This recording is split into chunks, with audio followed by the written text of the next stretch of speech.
فاتحہ.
غم کھا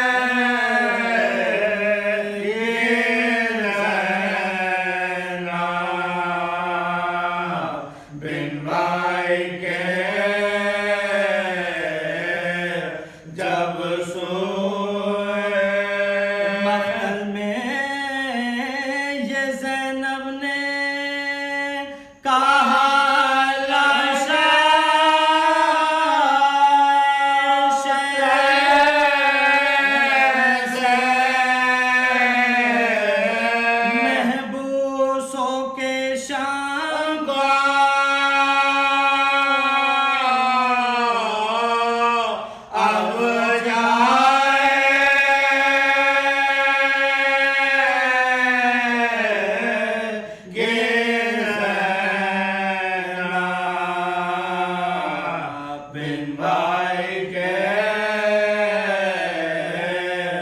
جب سوئے تو ذاکر فرزند شہنشاہ زمان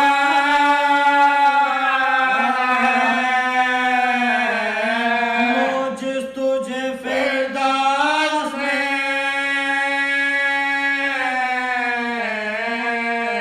لے جائے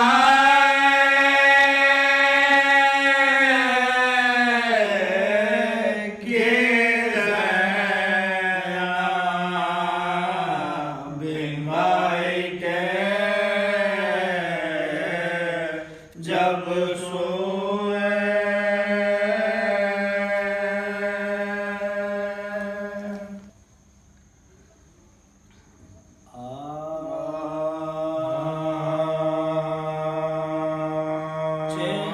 چہلوں جو کربلا میں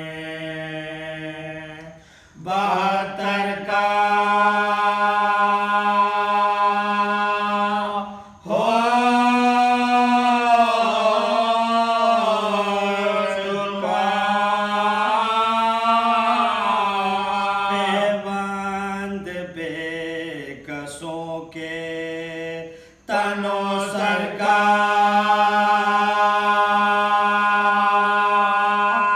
ہو چکا اور فاتحہ حسین کے لشکر کا ہو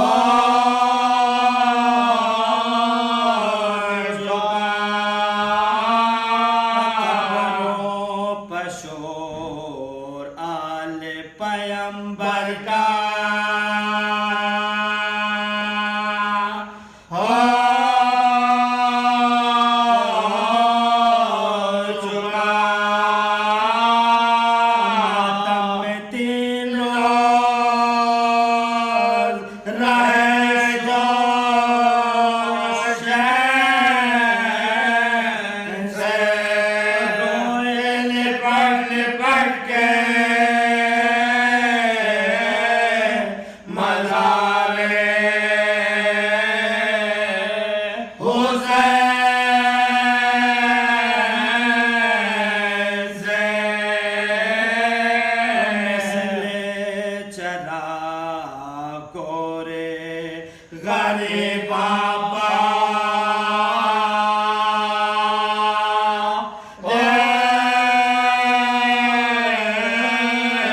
جلا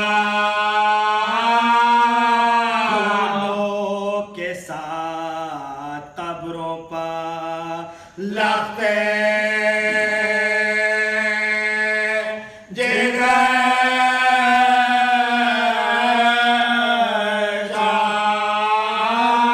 پیاروں کی بوند باش کے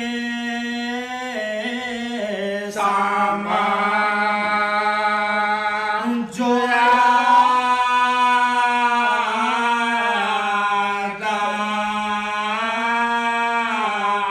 بے ساختہ پکارے کلیجا پکڑ کے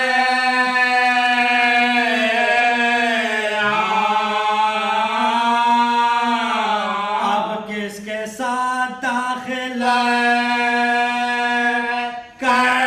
کربلا ہوا لایا تھا جو مدینے سے ہم کو وہ جا ہوا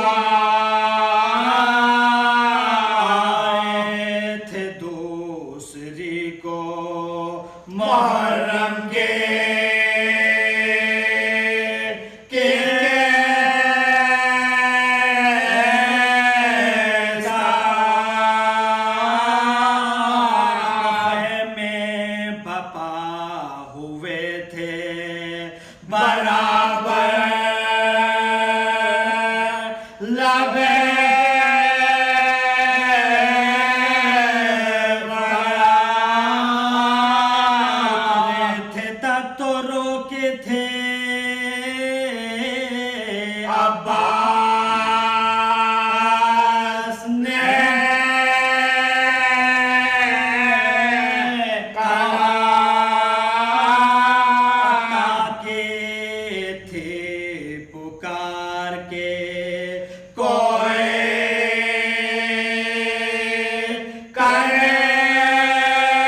زینب کے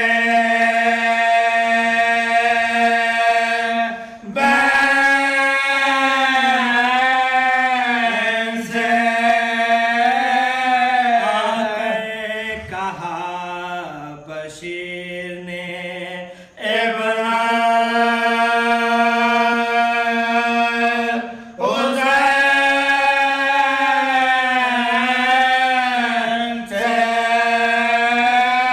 شہزادہ جب بلد ہے وہ بھی شورو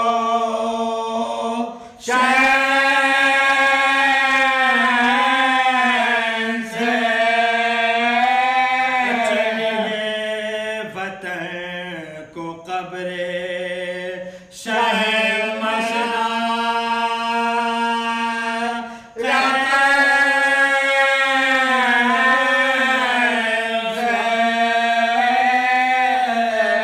عابد نے پوچھا کیوں پھوپے اما قبول ہے وہ بولے اختیار کہاں قبول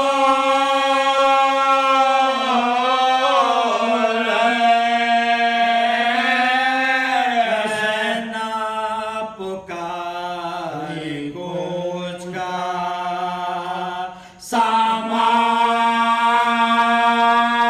سامان ہو گیا پھر شہر میرے بھائی کا ویران ہو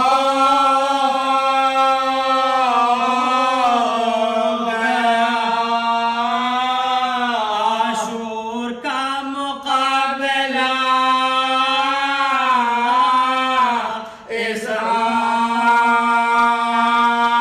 اسرار ہو گیا پھر جدا مدینے کا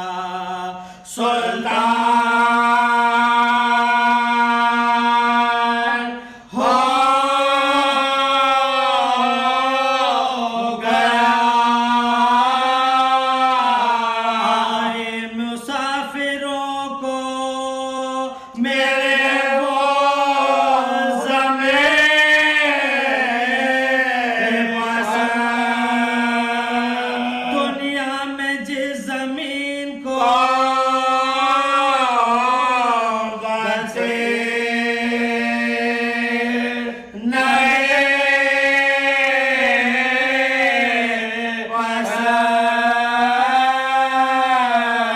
پسند بلائے سید دل کے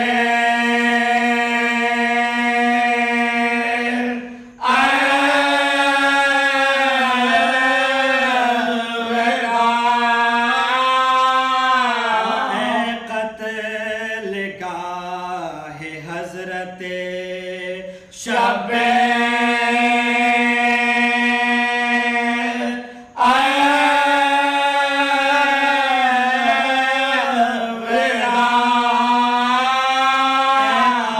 ابن صاحب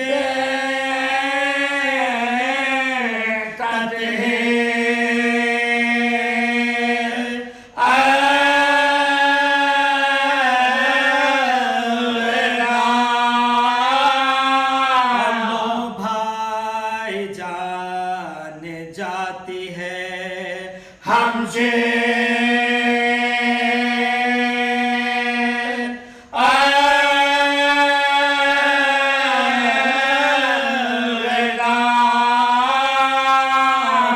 بے نصیب ہے نوازے رسول کے تم نے مجاورے بھی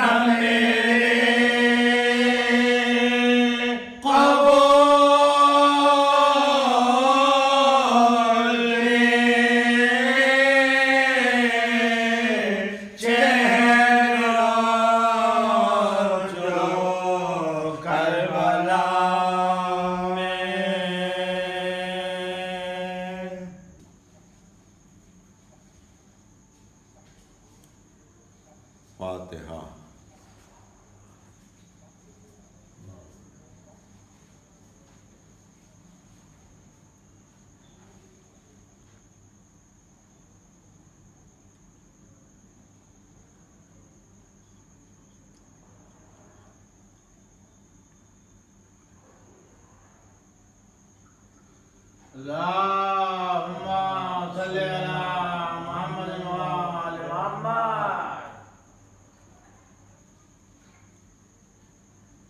اعوذ باللہ السمیع العلیم من الشیطان اللعین الرجیم. بسم اللہ الرحمن الرحیم.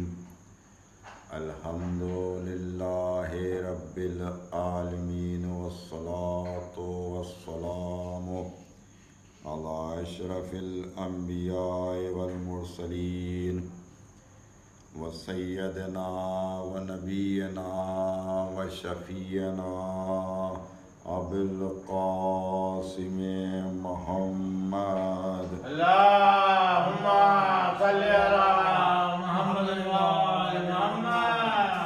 وآلہ الطیبین الطاہرین المعصومین ولعنۃ اللہ علی اعدائہم اجمعین من یومنا ھذا الی قیام یوم الدین. اما بعد فقد قال اللہ سبحانہ تبارک وتعالی فی کتابہ المجید وفرقانہ الحمید وهو صدق الصادقین وقولہ الحق. بسم اللہ الرحمن الرحیم. قل ان کنتم تحبون اللہ فاتبعونی یحببکم اللہ. اللهم صل على محمد وآل محمد.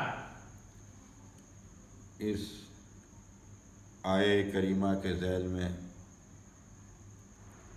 ہماری یہ 5ویں مجلس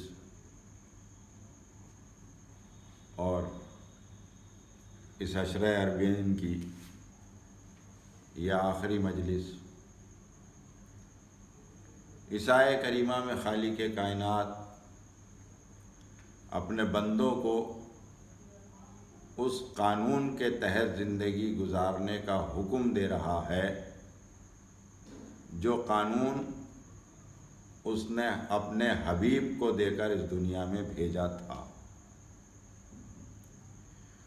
اور جتنے بھی اس کے نبی یا ائمہ گزرے ہیں ان سب نے اس دنیا میں آنے کے بعد اسی قانون پر چلتے ہوئے اسی قانون کے زیر سایہ زندگی گزاری تاکہ وہ امت کے لیے نمونہ حیات بن سکیں، آنے والی نسلوں کے لیے نمونہ حیات بن سکیں. اور ان لوگوں نے یہاں پر آن کر اس قانون کے تحت زندگی گزاری تو خالق کائنات نے ان لوگوں کا امتحان بھی لیا اور امتحان کے بعد ان کو عہدے بھی عطا کیے، منصب بھی عطا کیے. جیسے کہ خالق کائنات نے جناب ابراہیم کا امتحان لیا کہ جناب ابراہیم کو 86 سال کی عمر میں اس نے اولاد عطا کی اور اولاد عطا کرنے کے بعد اس نے امتحان میں مبتلا کر دیا کہ جائیے اپنے اس بیٹے کو اور اپنی زوجہ کو فلاں مقام پر جا کر چھوڑ آئیے. اب کیونکہ نبوتوں کے سلسلے میں بھی اعتراضات ہوتے رہتے ہیں اس لیے جناب ابراہیم کے لیے بھی یہ کہہ دیا جاتا ہے کہ معاذ اللہ 2 بیویوں کے جھگڑا تھا، سگے سوتیلے کی بات تھی، اس لیے جناب ابراہیم جناب ہاجرہ اور جناب اسماعیل کو مکے کی سرزمین پر چھوڑ آئے.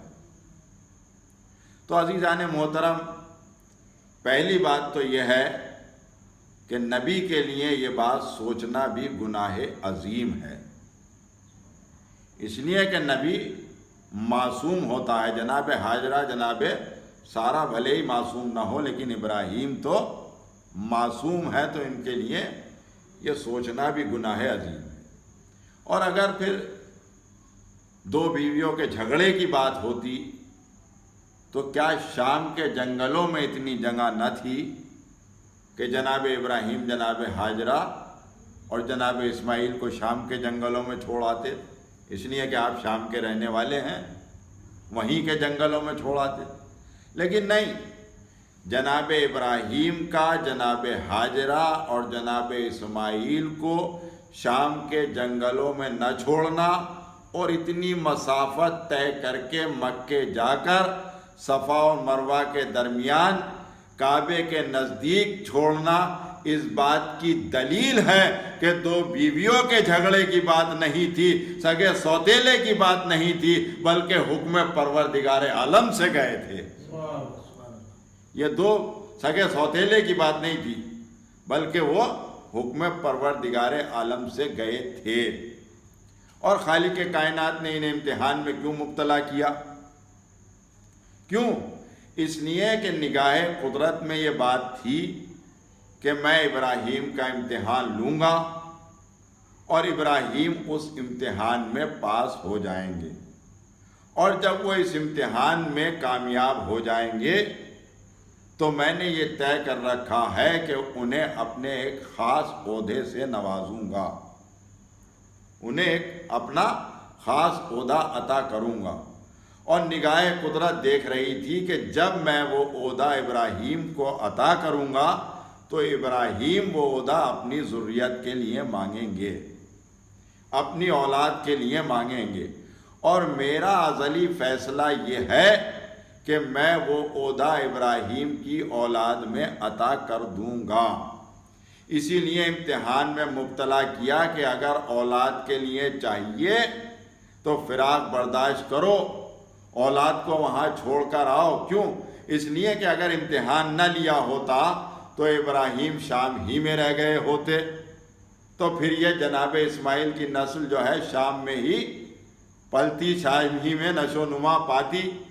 تو دوسرے لفظوں میں یہ کہا جائے کہ مولا کائنات کا ددھیال بھی شام میں ہوتا، ننھیال بھی شام میں ہوتا۔ تو اب جو پیدائش کا وقت آتا تو جناب فاطمہ بنت اسد کو کتنی مسافت طے کرنی پڑتی، کتنی دور کا سفر طے کرنا پڑتا۔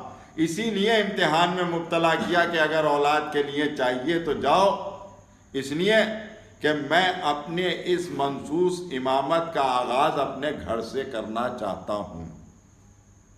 اب یہ کہہ دیا جاتا ہے نا کہ کعبہ تو بنا ہی مولا کائنات کی پیدائش کے لیے ہے، کعبہ علی کی پیدائش کے لیے بنا ہے۔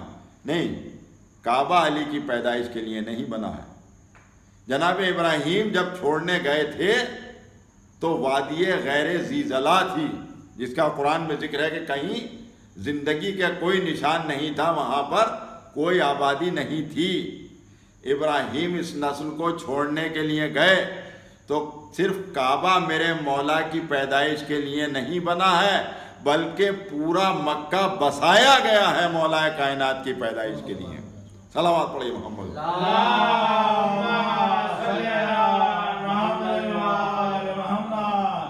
صرف کعبہ میرے مولا کی پیدائش کے لیے نہیں بنا ہے، بلکہ پورا مکہ بسایا ہے خالق کائنات نے مولا کائنات کی پیدائش کے لیے۔ اور پھر اس کے بعد جب اس نسل کو چھوڑا کعبے کے نزدیک، تو پھر ابراہیم نے دعائیں کی ہیں دو دعائیں جناب ابراہیم نے کی کہ پروردگار میں تیری اس نسل کو، میں اپنی اس نسل کو یہاں پر چھوڑ کر جا رہا ہوں، تو پروردگار عالم سے جناب ابراہیم نے دعائیں کی ہیں۔ پہلی دعا تو یہ کہ پالنے والے میں اس نسل کو اس لیے چھوڑے جا رہا ہوں کہ یہ نسل تیری نمازیں قائم کرے، تیری عبادتیں کرے۔ اور دوسری دعا آپ نے مانگی ہے کہ تو لوگوں کے دلوں کو اس نسل کی طرف جھکا دے، لوگوں کے دلوں میں اس نسل کی محبت پیدا کر دے۔ یہ دو دعائیں جناب ابراہیم نے کی ہیں۔ تو پہلی دعا کے سلسلے میں تو تفصیل میں نہیں جانا ہے، اس لیے کہ وقت بہت کم ہے، آج چیلم کا دن ہے۔ تو پہلی دعا کو میں چھوڑتے ہوئے دوسری دعا پر تبصرے کو آگے بڑھاتا ہوں کہ دوسری دعا کے پالنے والے تو لوگوں کے دلوں کو اس طرف جھکا دے، لوگوں میں سے کچھ کے دلوں کو۔ جناب ابراہیم نے بڑی محتاط دعا کی ہے، اس لیے کہ آپ جانتے تھے کہ کچھ لوگوں کے دل بہت ٹیڑھے ہیں، وہ اس طرف نہیں جھکیں گے، تو لوگوں میں سے کچھ کے دلوں کو اس طرف جھکا دے۔ اب پیغمبر اسلام کی ایک حدیث ہے جو سوائے محرقہ کی ہے، اس نے جناب ابراہیم کی اس دعا کو سمجھنے میں مجھے بہت سہارا دیا کہ پیغمبر اسلام نے ارشاد فرمایا کہ حسین منی وانا من الحسین احب اللہ من احبا حسینہ، حسین مجھ سے ہے اور میں حسین سے ہوں۔ پالنے والے جو حسین سے محبت کرے تو اسے اپنا محبوب بنا لے، جو حسین سے محبت کرے تو اسے اپنا محبوب بنا لے، اپنا دوست بنا لے۔ میں کہوں گا یا رسول اللہ آپ یہ دعا کیوں نہیں کرتے کہ پالنے والے حسین کے چاہنے والے پیدا کر دے؟ تو عجب نہیں پیغمبر اسلام جواب دیں کہ جو دعا میرے جد مانگ چکے میں وہ دعا مانگ کر کیا کروں گا؟ میں تو اپنے جد کی دعا کو آگے بڑھا رہا ہوں۔ میرے جد نے دعا مانگی تھی کہ پالنے والے تو اس نسل کی طرف لوگوں کے دلوں کو جھکا دے یا حسین کے چاہنے والے پیدا کر دے۔ میں اپنے جد کی دعا کو آگے بڑھا رہا ہوں کہ جو حسین کے چاہنے والے ہیں انہیں تو اپنا محبوب بنا لے، جو حسین کے چاہنے والے ہیں تو انہیں اپنا محبوب بنا لے۔ تو پیغمبر کی دعا کے صدقے میں جو بھی حسین کا چاہنے والا ہے وہ محبوب الہی ہے، جو بھی حسین سے محبت کرتا ہے وہ اللہ کا محبوب ہے۔ اور عزیزان محترم یہ کوئی عام عہدہ نہیں ہے، یہ کوئی چھوٹی موٹی فضیلت نہیں ہے، اس لیے کہ یہ فضیلت ہمارے نبی کو کب ملی؟ محبوب الہی کب پکارا گیا ہمارے نبی کو؟ جب آپ معراج سے ہو کر واپس آئے ہیں تب محبوب الہی پکارے گئے۔ علی کو یہ منصب کب ملا، یہ عہدہ کب ملا؟ کہ جب 3 دن تک خیبر فتح نہ ہو سکی اور مسلمان برابر جنگ سے بھاگتے رہے، میدان سے بھاگتے رہے، تو تیسرے دن پیغمبر اسلام نے ارشاد فرمایا کہ اب کل علم اسے دوں گا جو کرار ہوگا، غیر فرار ہوگا، بڑھ بڑھ کے وار کرنے والا ہوگا، خدا اور رسول کو دوست رکھتا ہوگا اور خدا اور رسول اسے محبوب رکھتے ہوں گے۔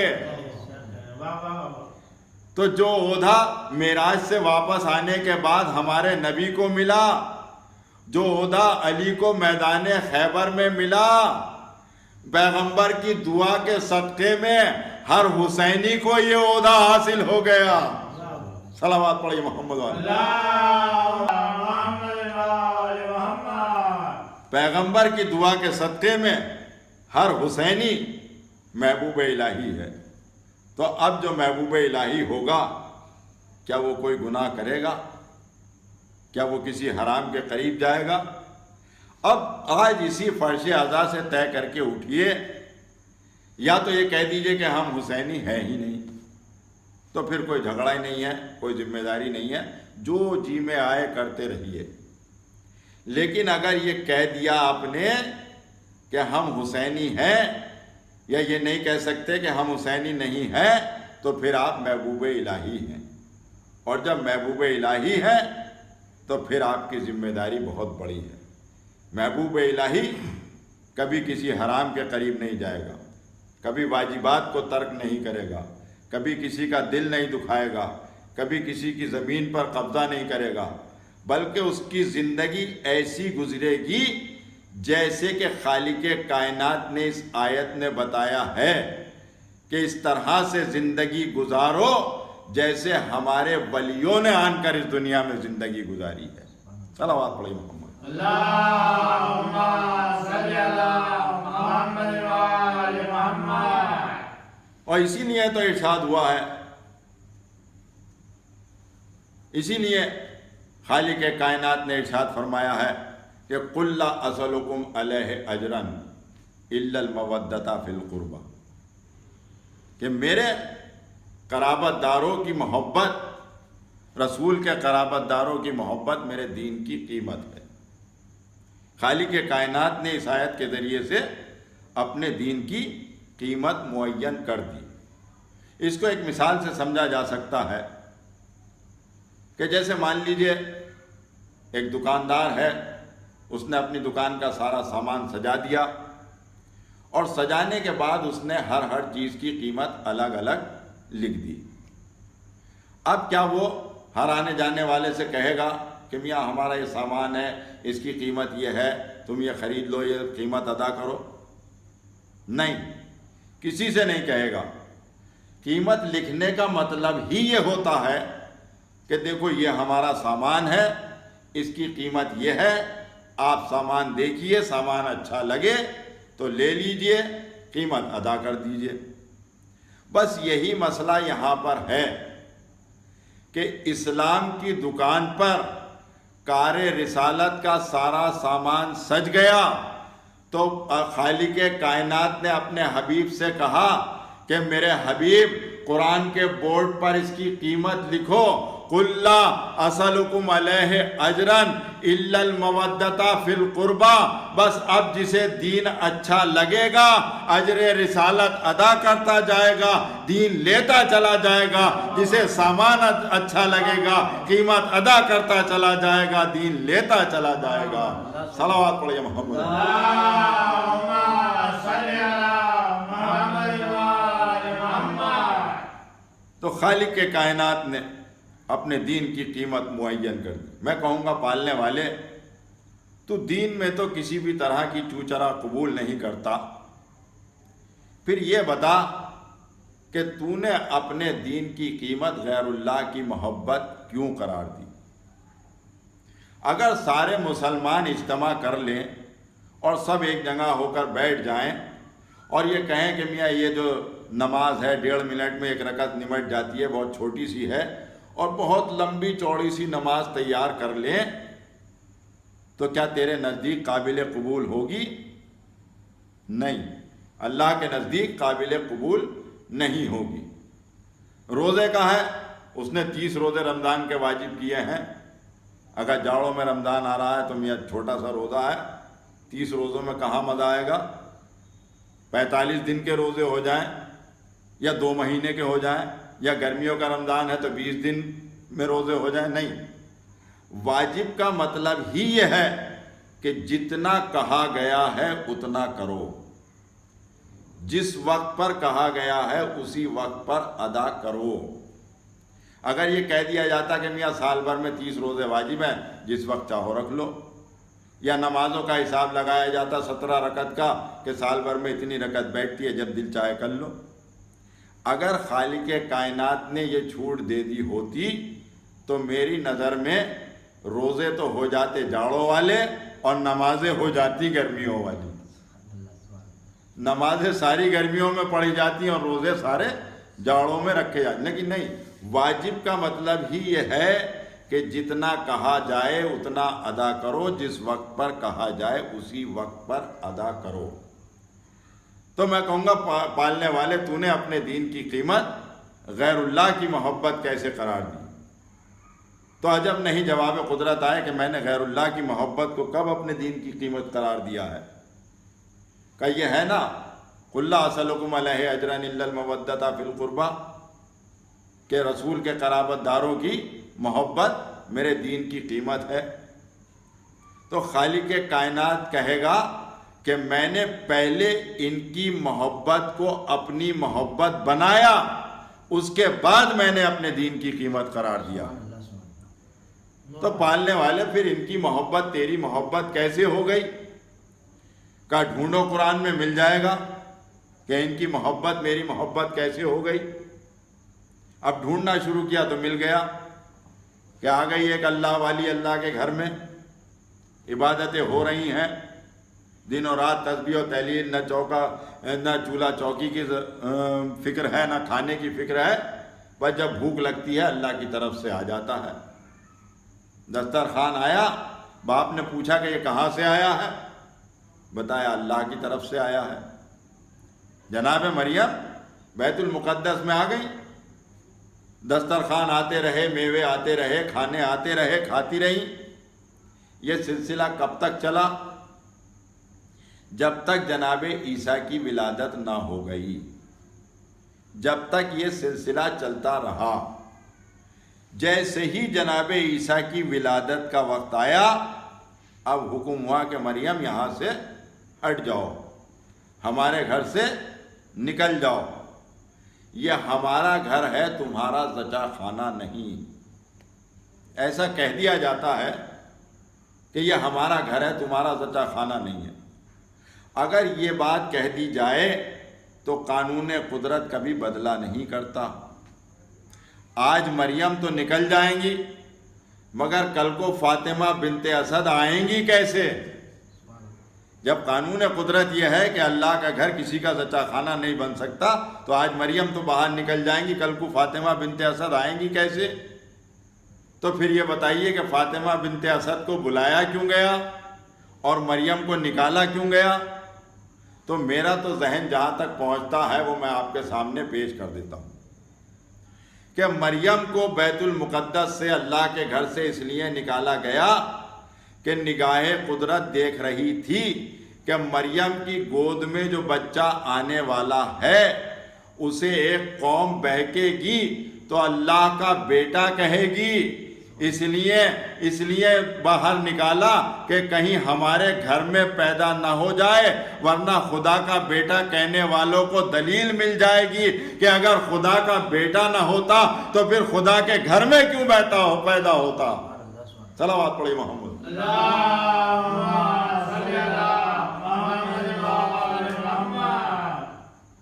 خدا کا بیٹا نہ ہوتا تو پھر خدا کے گھر میں کیوں پیدا؟ تو پھر فاطمہ بنت اسد کو بلایا کیوں گیا؟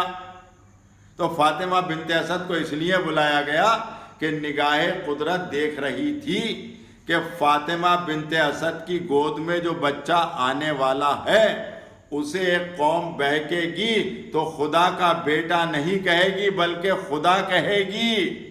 اسی لیے فاطمہ بنت اسد کو گھر میں بلایا تاکہ یہ ہمارے گھر میں پیدا ہو اور دنیا جان لے کہ خدا کے گھر میں پیدا ضرور ہوا ہے، خدا نہیں ہے۔ صلوات پڑھیے محمد والے۔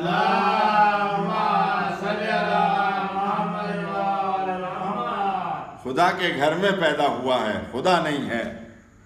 تو پالنے والے پھر ان کی محبت تیری محبت ہوئی کیسے؟ تو اب مریم کو باہر نکال دیا گیا۔ مریم آ گئی بیت المقدس کے باہر اور ایک خرمے کے درخت کے نیچے پناہ لی۔ جناب عیسیٰ کی ولادت ہو گئی، عیسیٰ پیدا ہو گئے۔ اب جناب مریم کو بھوک لگی تو وہی حسب عادت آسمان کی طرف دیکھا، اس لیے کہ آج تک دسترخوان آ رہے تھے، روزانہ آ جایا کرتا تھا۔ آج جب بھوک لگی تو وہاں سے دسترخوان نہیں آیا۔ ایک مرتبہ جناب مریم نے فریاد کی، جواب قدرت آیا کہ مریم اب نہیں آئے گا، اب دسترخوان نہیں آئے گا، بھوک مٹانی ہے تو اس درخت کو ہلاؤ، خرمے گریں گے، انہیں چگو بینو اور وہ کھاؤ، اس سے بھوک مٹاؤ، اب دسترخوان نہیں آئے گا۔ میں کہوں گا پالنے والے یہ کیا؟ جب تک مریم صحت سے تھی تو دسترخوان آ رہا تھا، اب گود میں عیسیٰ بھی آ گئے، عیسیٰ کی ذمہ داری بھی آ گئی، تو نے آتا ہوا دسترخوان روک دیا۔ عجب نہیں جواب قدرت آئے کہ اب مریم کے دل میں ہماری محبت کے ساتھ ساتھ عیسیٰ کی محبت گھر کر گئی ہے، عیسیٰ کی محبت پیدا ہو گئی تو اب دسترخوان نہیں آئے گا۔ یعنی قانون قدرت یہ ہے کہ جب خالص اللہ کی محبت ہو دل میں تو وہاں سے دسترخوان آیا کرتا ہے، کھانے آیا کرتے ہیں، میوے آیا کرتے ہیں، اور جب غیر اللہ کی محبت دل میں شامل ہو جائے تو پھر آتا ہوا دسترخوان روک دیا جاتا ہے۔ یہ قانون قدرت بن گیا کہ جب تک خالص اللہ کی محبت دل میں ہے تو دسترخوان آتا ہے، جب اللہ کے ساتھ ساتھ غیر اللہ کی محبت دل میں گھر کر جائے تو پھر آتا ہوا دسترخوان روک دیا جاتا ہے۔ مجھے نہیں معلوم کہ جب تک رسول کی بیٹی اپنے باپ کے گھر پہ تھی، دسترخوان آتا تھا یا نہیں آتا تھا، مگر جب بیاہ کے مولائے کائنات کے گھر آ گئیں، گود میں حسن آ گئے، حسین آ گئے، زینب آ گئی، ام کلثوم آ گئی، آج سے دسترخوان بھی آ رہا ہے، میوے بھی آ رہے ہیں، روٹیاں بھی آ رہی ہیں۔ میں کہوں گا پالنے والے یہ کیا، پالنے والے یہ کیا؟ تیرا تو قانون ہے کہ اگر اللہ کی محبت کے ساتھ غیر اللہ کی محبت شامل ہو جائے تو تیرا قانون یہ ہے کہ آتا ہوا دسترخوان روک دیا جاتا ہے۔ یہاں سیدہ کے لیے دسترخوان آ رہا ہے، عجب نہیں جواب قدرت آئے کہ ارے عیسیٰ کی محبت غیر کی محبت تھی، ایک اکیلے عیسیٰ مریم کی گود میں آئے تو آتا ہوا دسترخوان روک دیا گیا، مگر سیدہ کے پاس 4 بیٹے 4 بچے بیٹھے ہوئے ہیں، آج سے دسترخوان بھی آ رہا ہے، میوے بھی آ رہے ہیں۔ عجب نہیں قدرت جواب دے، عیسیٰ کی محبت غیر کی محبت ہے، حسین کی محبت میری محبت ہے، حسن کی محبت میری محبت ہے، زینب اور ام کلثوم کی محبت میری محبت ہے۔ صلوات اللہم صلی علی محمد وآل محمد۔ اور آل رسول کی محبت خدا کی محبت ہے، اسی لیے تو اس نے ان کی محبت کو اپنے دین کی قیمت قرار دیا۔ اور کیوں نہ ہو ان لوگوں کی محبت اللہ کے دین کی قیمت، اس لیے کہ جب بھی کبھی اللہ کے دین پر کوئی وقت پڑا ہے تو یہی لوگ سامنے آئے ہیں، انہی لوگوں نے اپنی قربانیاں پیش کی ہیں، انہی لوگوں نے سر کٹائے ہیں، انہی لوگوں نے گھر لٹائے ہیں۔ عزیزو، آج چیلوں میں امام حسین علیہ السلام ہے۔ 10ویں محرم کو جو 72 لوگ حسین کے ساتھ شہید ہوئے ہیں، آج ان سب کا چیلم ہے۔ کل سے عزا خانے ویران ہو جائیں گے، یہ رونقیں ختم ہو جائیں گی۔ اب جو اگلے سال زندہ رہے گا وہ پھر سے حسین مظلوم کی فرش عزا بچھائے گا، جو زندہ رہے گا وہ پھر سے اس فرش عزا پر آئے گا۔ اسی لیے تو کہا جاتا ہے کہ جیے تو اگلے برس ہم ہیں اور یہ غم بی بی، جیے تو اگلے برس ہم ہیں اور یہ غم بی بی، جو مر گئے تو یہ اپنا سلام آخر ہے۔ ہاں عزیزو، امام حسین علیہ السلام کی شہادت کے بعد ناموس رسول کو قید کیا گیا اور تقریباً 1 سال تک یہ لوگ شام کے قید خانے میں رہے۔ اس کے بعد ایک دن رات کے وقت یزید کی طرف سے پیغام آیا کہ سید سجاد کو یزید نے بلایا ہے۔ بیمار نے ہتھکڑیاں سنبھالی، بیڑیاں سنبھالی، توق خاردار کو سہارا دیا اور یزید کے سامنے پہنچے۔ یزید نے ہتھکڑیاں کٹوا دیں، بیڑیاں کٹوا دیں، توق خاردار اتروا دیا، اور اس کے بعد کہتا ہے کہ سید سجاد آج سے آپ آزاد ہیں۔ اور پھر کہا کہ لعنت ہو ابن مرجانہ پر کہ اس نے اپنے رسول کے نواسے کو قتل کر دیا۔ تو سید سجاد نے کہا کہ تو غلط کہتا ہے، تیری اجازت کے بغیر، تیرے حکم کے بغیر وہ کچھ نہیں کر سکتا تھا۔ یزید کے اس جملوں سے یہ بات تو ثابت ہو گئی کہ وہ یہ کہتا ہے کہ لعنت ہو ابن مرجانہ پر۔ یزید کے جملے بتا رہے ہیں کہ حسین کا قاتل لعنت کے قابل ہے۔ اب یہ الگ بات ہے، ہم تاریخ سے معلوم کر لیں گے کہ قاتل کون ہے، سید سجاد سے کہا کہ میرے خزانوں کے دروازے کھلے ہیں، آپ جتنا چاہے مال لے لیجئے۔ سید سجاد نے کہا کہ ہم مال لے کر کیا کریں گے؟ کہا نہیں، میں آپ کے بابا کا خوں بہا ادا کرنا چاہتا ہوں۔ بھئی یہ سننا تھا کہ بیمار کربلا اپنی جگہ سے کھڑے ہو گئے اور یزید کی طرف دیکھ کر فرمایا، یزید میں کون ہوں حسین کا خوں بہا لینے والا؟ اگر حسین کا خوں بہا دینا ہے تو بروز حشر محمد مصطفیٰ کو دینا، علی مرتضیٰ کو دینا، یا اس ماں کو دینا کہ جس نے چکیا پیس پیس کر حسین کو پالا تھا۔ بس ایک مرتبہ یزید کہتا ہے کہ سید سجاد آپ آزاد ہیں، چاہے آپ یہیں شام میں رہیں یا واپس مدینے چلے جائیں، یہ آپ کو اختیار ہے۔ بیمار کربلا نے کہا کہ اس کا جواب میں نہیں دے سکتا، میں جب تک اپنی پھوپھی سے مشورہ نہ کر لوں میں اس بات کا کوئی جواب نہیں دوں گا۔ بھائی یزید نے کہا کہ آپ اپنی پھوپھی سے مشورہ کیجئے اور اس کے بعد بتا دیجئے گا، ویسے ہی انتظام کرا دیا جائے گا۔ بس زینب قید خانے میں ٹہل رہی تھی، بھتیجے کے آنے کا انتظار کر رہی تھی۔ اچانک سامنے سے سید سجاد آتے ہوئے نظر پڑے۔ اب جو زینب نے دیکھا کہ بھتیجے کے نہ ہاتھوں میں ہتھکڑیاں ہیں نہ پیروں میں بیڑیاں ہیں، ایک مرتبہ دل بھر آیا، اس لیے کہ بہت مدت کے بعد زینب نے بھتیجے کو آزاد دیکھا تھا۔ فرتے محبت میں آگے بڑھی اور گلے میں باہیں ڈال دی۔ کہا سید سجاد ارے یہ بتاؤ کہ یزید سے کیا طے پایا؟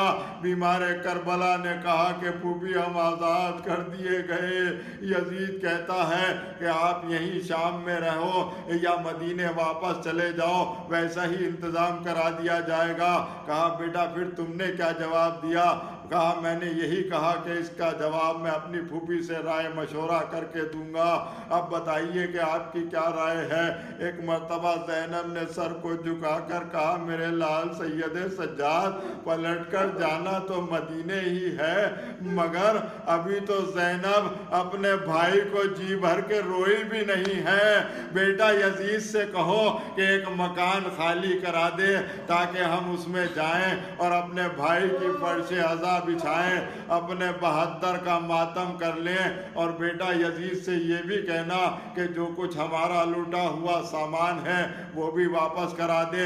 بس ہاں عزیزو، مکان خالی ہوا، زینب اس مکان میں آئیں، تمام بیویاں آئیں، سید سجاد آئے۔ عزیزو آج جب آپ کے سامنے واقع کربلا بیان کیا جاتا ہے تو دل کا عالم کیا ہوتا ہے، ذرا تصور کر کے دیکھیے کہ جب مکان خالی ہوا ہوگا، حسین کی مجلس ہوئی ہوگی، ذاکرہ کون ہوگی؟ وہ زینب جس نے اپنے بھائی کو قتل ہوتے ہوئے 70 قدم سے دیکھا ہے۔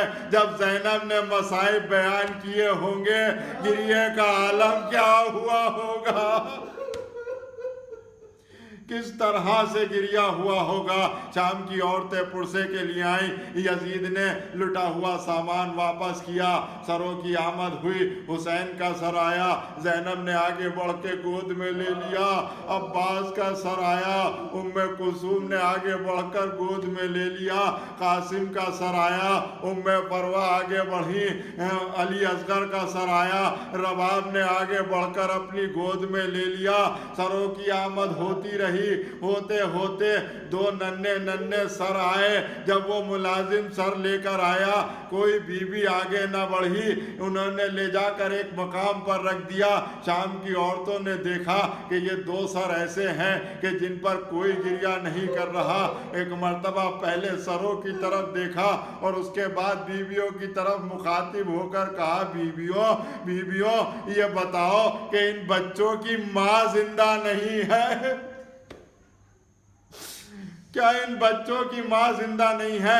اس لیے کہ ہر کسی کا سر لینے کے لیے اس کے وارث آگے بڑھا، ان بچوں کا سر لینے کے لیے کوئی نہیں بڑھا۔ ایک مرتبہ آواز آئی بیویوں ایسا نہ کہو، ارے ان کو رونے کے لیے یہ دکھیاری ماں موجود ہے، مگر تم ہی بتاؤ کہ میں اپنے بھائی کا ماتم کروں یا اپنے بچوں کو روں۔ شام کی عورتوں نے کہا بیوی آپ آپ اپنے بھائی کا ماتم کیجئے، ہم اونو محمد کا ماتم کریں گے۔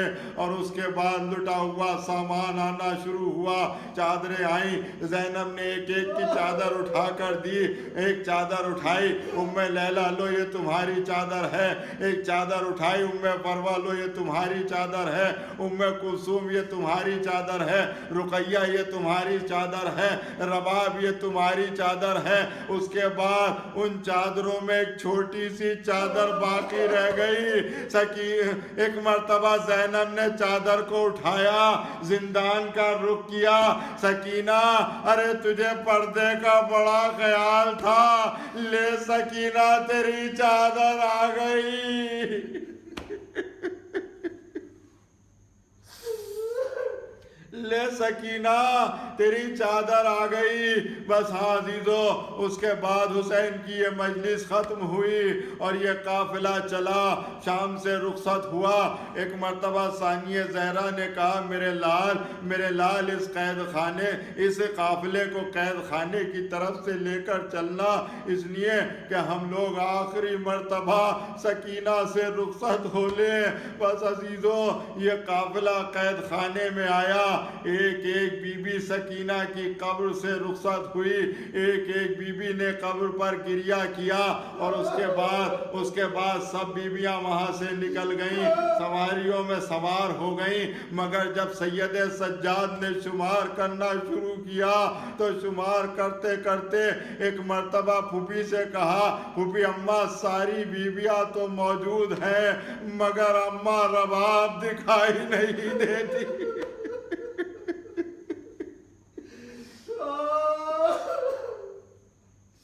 اماں رباب دکھائی نہیں دیتی۔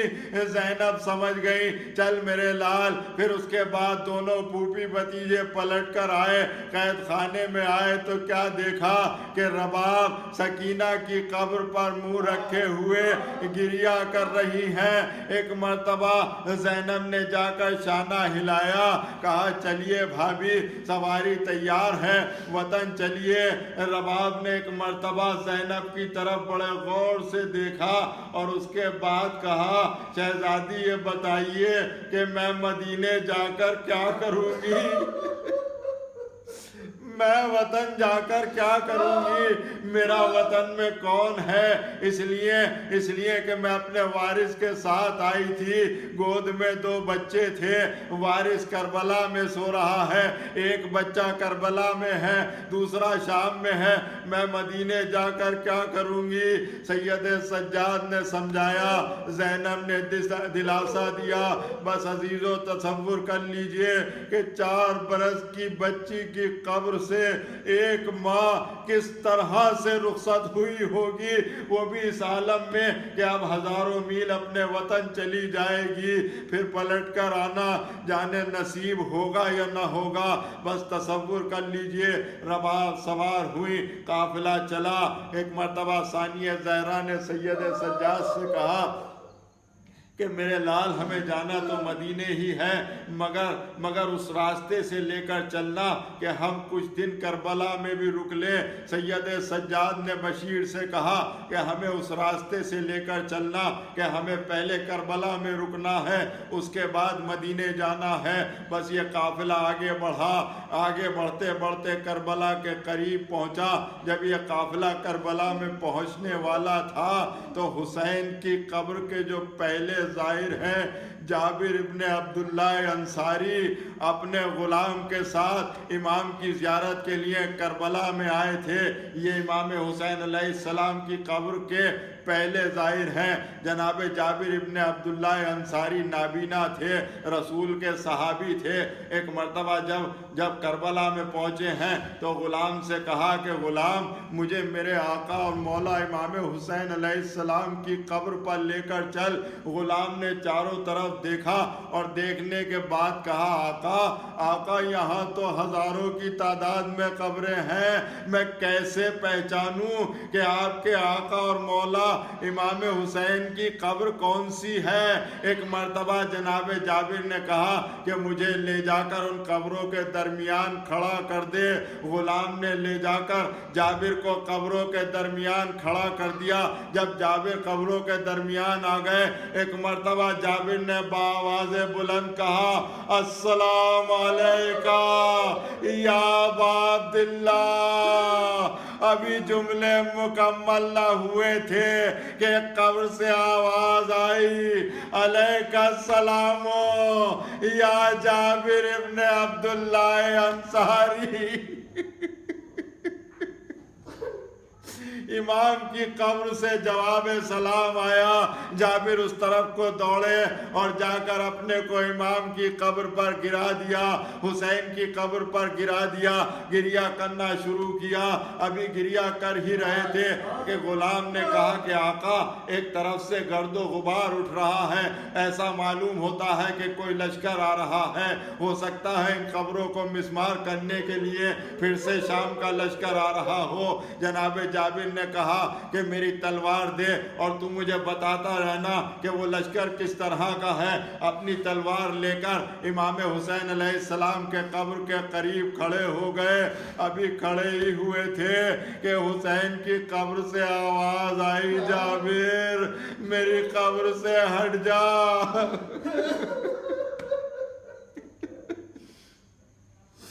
جابر میری قبر کو چھوڑ دے، جابر میری قبر سے ہٹ جا، میری دکھیاری بہن زینب آ گئی، میرا بیٹا سید سجاد آ گیا۔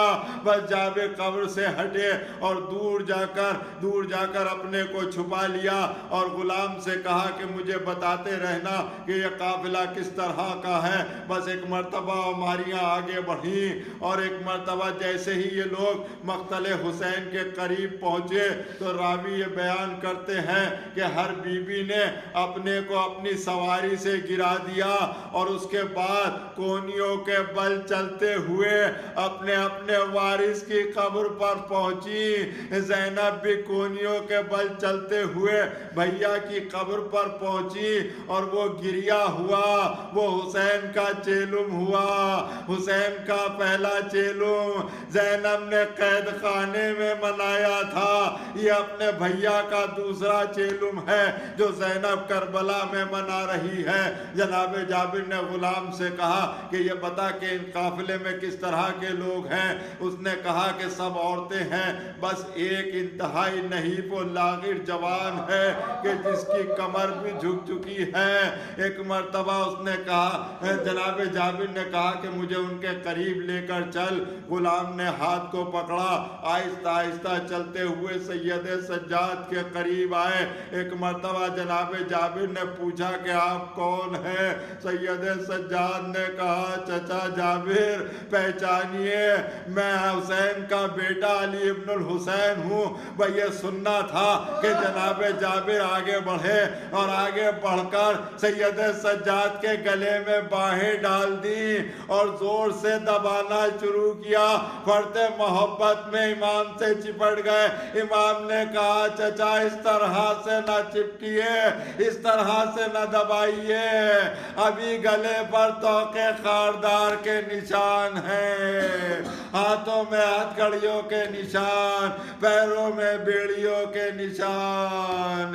چچا میں اپنے پھوپھیوں کے ساتھ شام و کوفہ کے بازاروں میں ہو کر آ رہا ہوں۔ یزید کا دربار تھا، شرابی کے دربار میں عطرت رسول تھی۔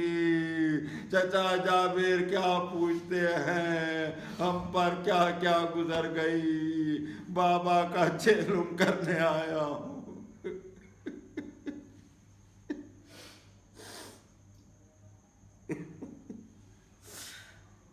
لعنت اللہ ولا قوم الظالمین وسيعلم الذين ظلموا ایام منقلبی انقلبون۔ پروردگار تجھے واسطہ ہے محمد اور آل محمد کا ہماری اس مختصر سی عبادت کو قبول فرما۔ میرے مالک اس دنیا میں جتنے بھی لوگ بے روزگار ہیں ان سب کو روزگار عطا کر دے۔ میرے مالک اس دنیا میں جتنے بھی لوگ مقروض ہیں جناب مسلم کے صدقے میں ان سب کے قرضوں کو ادا کرا دے۔ میرے مالک اس دنیا میں جتنے بھی لوگ پریشان حال ہیں ان کی پریشانیوں کو دور فرما۔ جو لوگ بے اولاد ہیں جناب ام کلثوم کے صدقے میں ان سب کو اولاد کی نعمت عطا کر دے۔ میرے مالک جو لوگ بیمار ہیں بیمار کربلا کے صدقے میں ان سب کو صحت یاب فرما۔ میرے مالک تجھے واسطہ ہے بیمار کربلا کی بیماری کا، جناب فاطمہ صغریٰ کی بیماری کا، دنیا میں پھیلی ہوئی اس کرونا نام کی بیماری کو جلد از جلد نیست و نابود فرما۔ اس کے پھیلاؤ کو، اس کے اثرات کو، اس کی شدت کو جلد از جلد ختم کر دے۔ میرے مالک جہاں جہاں بھی شیعان حیدر کرار ہیں، عزاداران امام مظلوم ہیں، ان کی جان و مال اور عزت و آبرو اور صحت کی حفاظت فرما۔ میرے مالک ہمارے سروں پر ہمارے عالم دین اور مراجع اکرام کے سایوں کو گامزن فرما اور ہمیں ان کا سچا پیروکار بننے کی توفیق عطا کر دے۔ میرے معبود اب زیادہ امتحان نہ لے، منتقم خون حسین ہمارے امام زمانہ کو اس دنیا میں بھیج دے اور ہمارے اعمالوں کو اس طرح اس قابل بنا دے کہ ہم ان کے انصار و اعوان میں شمار ہو سکے۔ آمین۔ چہلم کرنے آئی ہے یہ تیری ماں جائے بھائی، چہلم کرنے آئی ہے کن بموئے آدھا کی ستائی، چہلم کرنے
گئی